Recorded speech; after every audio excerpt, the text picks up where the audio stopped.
और धामी सरकार के दूसरे कार्यकाल के 6 महीने पूरे हो गए हैं। एबीपी गंगा से खास बातचीत में मुख्यमंत्री पुष्कर सिंह धामी ने कहा कि पारदर्शी शासन देने के संकल्प को पूरा करूंगा। साथ ही ये कोशिश रहेगी कि जनता की समस्याओं का जिले में हल निकाला जाए। और इतना ही नहीं, मुख्यमंत्री धामी ने कहा कि मंत्रिमंडल विस्तार तय समय पर होगा। धामी 2.0 इस गवर्नमेंट के 6 महीने पूरे हो रहे हैं और पुष्कर सिंह धामी जी मुख्यमंत्री उत्तराखंड सरकार हमारे साथ हैं बातचीत करने के लिए। पिछले 6 महीनों में उन्होंने राज्य के विकास के लिए, राज्य के प्रगति के लिए क्या क्या फैसले लिए हैं, क्या प्रयास किए, उनसे बात करते हैं और आगे का रोड मैप भी जानते हैं। मुख्यमंत्री जी, एक आइडियल समय पूरा हो रहा है दूसरी ओथ लेने के बाद। आपको तकरीबन 6 महीने आजकल में पूरे हो जाएंगे, तो इस एबीपी गंगा की तरफ से आपको बहुत शुभकामनाएं हैं भविष्य की भी। तो ये जो 6 महीने बीते हैं, चूँकि 6 महीने बहुत बड़ा कार्यकाल नहीं होता, तो आपने वो प्रयास आप थोड़ा सा बताइए कि जो राज्य को आगे ले जाने के लिए आप कर रहे हैं, किस तरह के प्रयास आपने किए? देखिए, हम लोगों ने इस चुनाव जो संपन्न हुए, इस चुनाव से पहले उत्तराखंड की देवतुल्य जनता के सामने कुछ अपने संकल्प रखे थे। इस बार घोषणा पत्र नहीं, हमने संकल्प पत्र उत्तराखंड की जनता के सामने रखा और उत्तराखंड की देवतुल्य जनता ने हमारे देश के यशस्वी प्रधानमंत्री मोदी जी के नेतृत्व में उनके कामों पर और हमें आशीर्वाद देकर पुनः सेवा करने का अवसर प्रदान किया है। तो एक तो हम उनका धन्यवाद करते हैं। दूसरा, हमने जो भी संकल्प रखे थे उन सभी संकल्पों पर एक एक करके हम काम कर रहे हैं। सबसे पहले हमने कहा था कि हम समान नागरिक संहिता का कानून यहाँ पर बनाएंगे, सरकार उसको लागू करेगी। उस दिशा में हम आगे बढ़ गए हैं। अभी कमेटी ने काम करना प्रारंभ कर दिया था।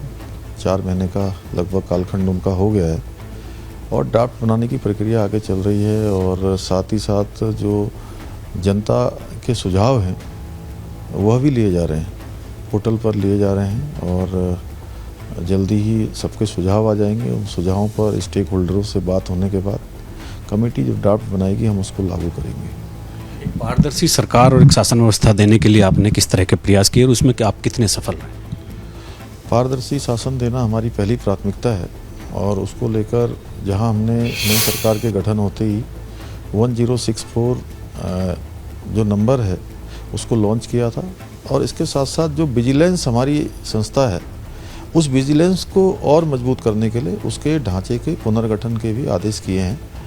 और साथ ही साथ जो विजिलेंस में जो बजट होता था, उस बजट में हमने 2 करोड़ रुपए का एडिशन किया है। और जो ट्रैपिंग में जो मनी लोग देते थे, आगे आते थे, उसको वापस करने में कई साल लग जाते थे।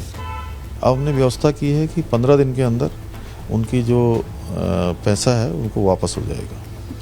मुख्यमंत्री जी, ये तो ठीक है और चूंकि आपने रोजगार किसी भी राज्य का, किसी भी देश का एक बहुत संवेदनशील बिंदु होता है और रोजगार में करप्शन पे आपने एक बड़ी चोट भी की है, तमाम जांचें भी चल रही हैं, लोग जेल भी गए हैं। आगे भविष्य का मैकेनिज्म किस तरह का होगा कि रोजगार भी मिले और करप्शन फ्री एक प्रक्रिया हो जिसके तहत जो प्रदेश का युवा है उसको मौका मिले? देखिए, ये जो UKSSC में पिछले 2014-15 से इसका गठन हुआ था, तब से लेकर लगातार किसी न किसी स्तर पर ये बातें उठती रहती थी। हर बार कोई न कोई परीक्षा होने के बाद धांधली की बात आती थी, पर्चा लीक होने की बात आती थी, प्रश्न पत्र या सेटिंग की बात आती थी, मोबाइल पर पर्चा दिया जाता था, उस पर आंसर शीट दी जाती थी। ये बात अभी मेरे सामने भी आई और जैसे ही आई तो मैंने पुलिस के लोगों को कहा कि इसको देखिए ज़रा कैसे हो सकता है, इसमें कितनी सच्चाई है। उन्होंने कहा कि साहब इसमें कुछ संदेह लगता है। तो मैंने तत्काल STF को इसकी जिम्मेदारी दी, STF और विजिलेंस को। अभी 4 मामलों में अभियोग दर्ज हुए हैं और इसमें 41 गिरफ्तारियां अभी तक हो गई हैं। क्योंकि अभी तक जो लंबे समय से चला आ रहा था, एक तो उस पर विराम लगा है और भविष्य में जो हमारे बच्चे हैं, बेटे बेटियाँ, उनको किसी भी परीक्षा में बैठने से पहले ये सोचना नहीं पड़ेगा कि कहीं कोई धांधली होगी, क्योंकि पूरी तरह से उसको इतना व्यवस्थित किया जाएगा और अभी तात्कालिक रूप से उनका कोई नुकसान न हो। जो परीक्षाएं होने वाली हैं वो अपनी तय समय सीमा पर हों, एक दिन का भी विलम्ब न हो। 7000 भर्तियाँ सीधे सीधे जो अधीनस्थ सेवा चयन आयोग से UKSSC से होनी थी, उन सभी को ट्रांसफ़र कर दिया गया है। उत्तराखंड का लोक सेवा आयोग उनको करवाएगा उसका एक तरह से कैलेंडर जारी हो गया है। अक्टूबर माह में उसके विज्ञापन आ जाएंगे और दिसंबर माह तक सारी परीक्षाएं संपन्न हो जाएंगी। इसके बाद हमारे जो 12,000 के लगभग और भी पद हैं विभिन्न विभागों में, उन पदों पर भी तय समय सीमा पर परीक्षाएं होंगी। और भविष्य के लिए ये नज़ीर है कि अब कोई भी जो है इस दिशा में यह अपराध करने के बारे में सोचना तो दूर, मतलब करना तो दूर, सोचना भी उसके लिए बहुत भारी पड़ेगा। मुख्यमंत्री जी, एक जो अभी आपने पारदर्शी शासन की बात बताई थी, जो आपने किया, एक लोग जो आम जनमानस हैं, जो कामकाज के लिए शासन प्रशासन तहसील ब्लॉक सब जगह आते जाते लोग रहते हैं, एक बड़ी संख्या है उन लोगों की, मतलब फाइलों की पेंडेंसी की अभी कहीं कहीं से अभी भी शिकायतें आती रहती है। सचिवालय में भी ये देखा जाता है कि प्राय की अनुभागों में ही फाइल पड़ी है या किसी लेवल पर फाइल पेंडिंग है, तो उसके लिए भी एक ट्रैकिंग सिस्टम आपने पहले बनाया था, उसको थोड़ा सा रन करने की जरूरत है नहीं है?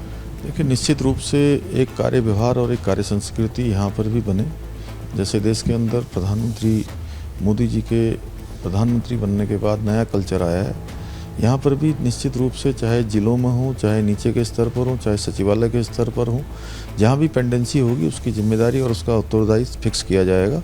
उसको लेकर हम लोग काम कर रहे हैं। तो हमारे साथ थे मुख्यमंत्री पुष्कर सिंह धामी। उन्होंने बहुत स्पष्ट तौर पर बताया है कि अभी उन्होंने किस तरह के प्रयास किए हैं और आगे आने वाले समय में राज्य को प्रगतिशील बनाने के लिए वो क्या करने वाले हैं।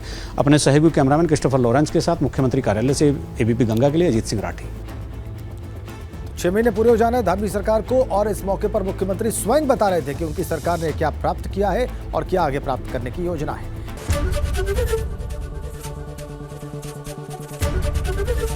एबीपी गंगा, खबर आपकी, जुबान आपकी।